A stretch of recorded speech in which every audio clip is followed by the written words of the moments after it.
dun nangyayari yung mga team dynamics. So, minsan, may meeting na, sige, discovery lang tayo, no? Gifts and talents natin. So, meron akong, or leadership styles, ganyan. So, meron ako ditong listahan ng leadership styles. Ano tingin niyo yung style niyo? Tapos, tanungin natin yung katabi niyo kung ano tingin yung style niyo sa kanila.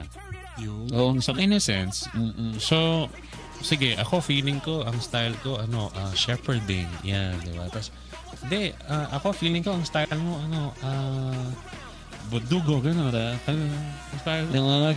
Nangangagat, di ba? So, pero, it opens up that conversation na, okay, tas syempre may instruction, guys, pag natanggap kayo, sabihin nyo lang, thank you. Yun lang. So, hopefully, nagbe-build ka ng seeds na, pwede palang gantong conversations na medyo mas nakakatulong sa akin, nakakatulong din sa iba. Isa pa sa mga natutunan ko was to assume na ako muna yung may mali. Yeah, ganda na.